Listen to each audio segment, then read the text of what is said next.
For this week's CoreGap report, we look at the renewed struggle inside the Pentagon thanks to China's so-called sudden rise between the competing big and small war strategic narratives. Big war narrative, blue, Air Force, Navy; small war narrative, green, Army and Marines. And we look at what that says about America's continuing drift. We look at the coverage of the Hugh Obama summit, or shall we say China's formal debut in superpower society.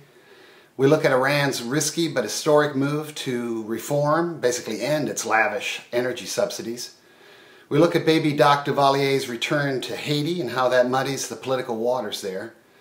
We look at Turkey's continued emergence as Southwest Asia's premier bridge builder.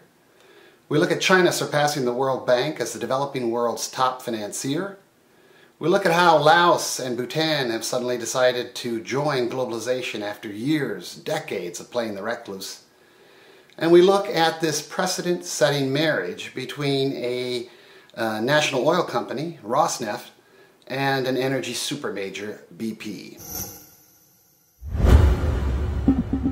In our Terra Incognita essay this week, we look at the renewed struggle, really a battle of narratives, between the blue community, Air Force and Navy, which is more focused on big wars, naturally, and the small wars, green community, represented by the Army and Marines.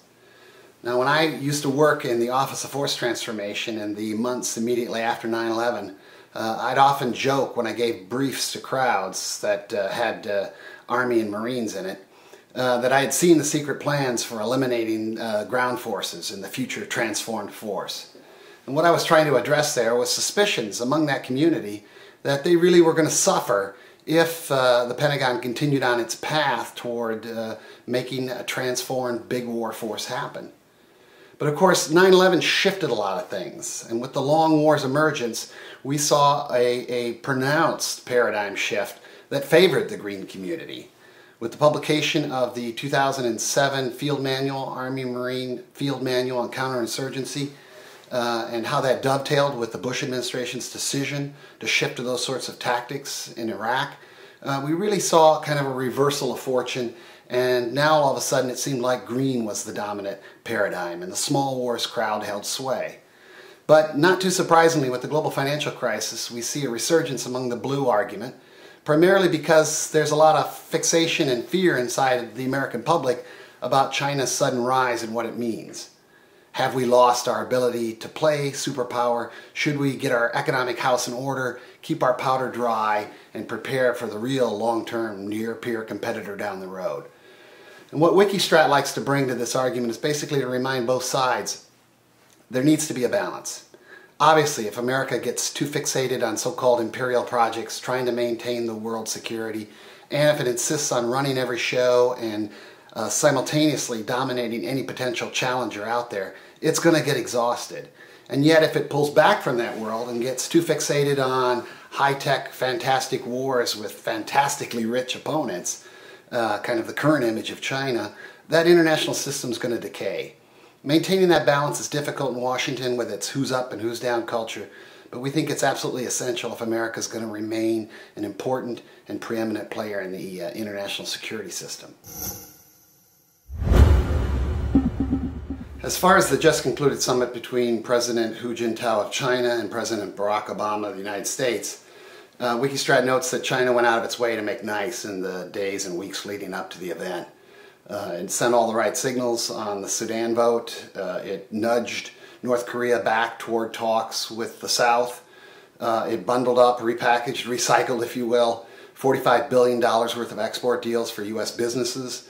But really, this whole event was Hu Jintao's swan song. And we think Obama really recognized how much it meant to the Chinese people, all the effort they put into it. The China Experience video, for example, that was displayed at Times Square. This was really Hu Jintao taking his leave of the United States after close to a decade of being president. And what he wanted was basically recognition that the United States saw China as its rough superpower equivalent. And we think Obama went out of his way to make that happen, smoothed over the difficulties, the rough patch that's been going on between the two countries over the past several months, and really made no particularly strong effort to kind of move the ball forward on any of the major issues. So we really see this as kind of a wrapping up of one era, if you will, and very much in waiting mode for the ascension of Xi Jinping as the new president of China. We do note, though, one very nice little positive. China is rescinding its rules. Basically, it's Buy China rules that say if you're applying for government contracts in China, you need to prove that you're using China-made technology. This will open the door in a nice way, and the West has really been pushing for this kind of reform in terms of access to China and its official government expenditures. Also in this week's report, we look at the rather risky maneuver being conducted right now in Iran by the presidency of Mahmoud Ahmadinejad.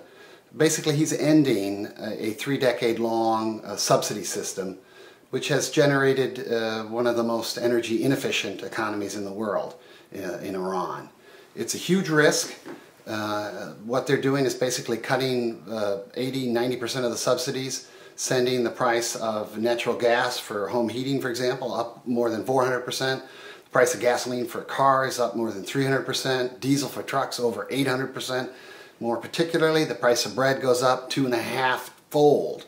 And if you think about what just went on in Tunisia, what's going on in Algeria, these are rather risky maneuvers to be taken at this point. And yet, because the opposition basically supports this move, we haven't seen any tremendous response from the public, which seems to acknowledge that these kinds of economic reforms needed to proceed.